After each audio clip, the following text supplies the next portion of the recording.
கிராமத்துல நடக்கிற கதைங்க. அம்மா 2 பசங்க இருக்காங்க. இந்த 2 பசங்க வந்துட்டு எப்போதுமே ஸ்கூல் முடிஞ்ச உடனே அம்மா வயலுக்கு போயிட்டு அம்மாக்கு கொஞ்சம் ஹெல்ப் பண்ணுவாங்க எப்போதுமே.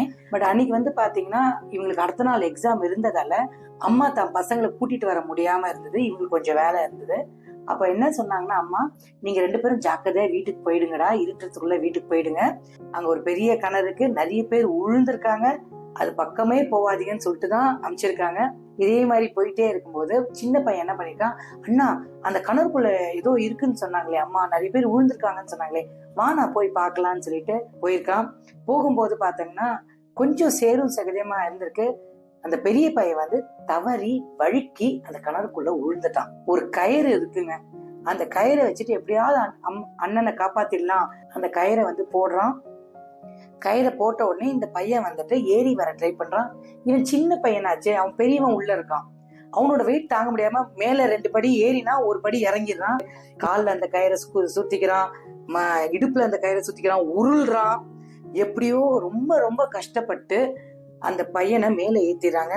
2 பேரும் நடந்து பொறுமையா நடந்து வரான். ஈரமா ஆயிடுச்சு. அப்படியே வராங்க. வரத்துக்குள்ளேயே ஓரளவுக்கு ட்ரெஸ் காஞ்சிடுச்சு. இந்த அம்மா வந்து என்ன பண்ணிடுறாங்க, பசங்க வந்துட்டு கிட்டத்தட்ட ஒரு 1 மணி நேரம் 2 மணி நேரம் முன்னாடியே கிளம்பி வந்துட்டாங்க. வீட்டுக்கு வரல. எல்லா இடத்துலயும் போய் கேட்டு எல்லாமே ஊரே வந்து இந்த பசங்களை வந்து தேடுது. தேடினதுக்கு அப்புறம் பாத்தீங்கன்னா கிடைக்கல. அப்படியே பேசிட்டு இருக்கும் போது இந்த 2 பசங்க நடந்து ஊருக்குள்ள வராங்க. அந்த சின்ன பையனும் சரி பெரியவனும் வந்துட்டு என்ன நடந்தது அப்படின்னு ஊருக்குள்ள அம்மா கிட்ட சொல்லும் போது ஊர்ல கேட்டுட்டு, டேய் ஏன்டா இப்படி பொய் சொல்ற, இந்த சின்ன பையன் உன்னை தூக்கிட்டானா, உன்னால எப்படா முடியும், எங்களாலே முடியாது, எத்தனை பேர் விழுந்திருக்காங்க, எங்களால காப்பாத்த முடியல, நீ ஒருத்த எப்படா பண்ணிருப்ப. அப்ப வந்து ஊர்ல வந்து பெரியவர் இருப்பாரு, ஒரு வயசானவர். அவர் வந்து என்ன பண்ணாரு, கொஞ்ச நேரம் எல்லாரும் கம்முன்னு இருங்க, அந்த பையன் கிட்ட என்னடா நடந்தது உண்மை கேட்டுட்டு பேசலாம்னு சொல்லிட்டு அந்த 2 பசங்களையும் கூப்பிடுறாங்க.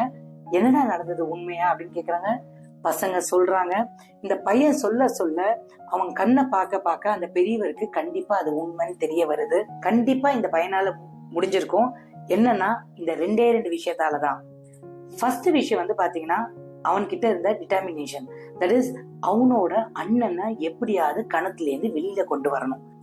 2வது, உன்னால முடியாதுன்னு சொல்றதுக்கும் கேட்கறதுக்கும் எந்த வாயும் இல்ல, எந்த காதும் அங்க கிடையாது. நீங்க யாருமே இல்லாதால கண்டிப்பா இவனால செயல்பட முடிஞ்சிருக்கும், கண்டிப்பா இவன் தான் காப்பாத்திருப்பான் அப்படின்னு சொல்லி அந்த தாத்தா வந்து முடிக்கிறாரு.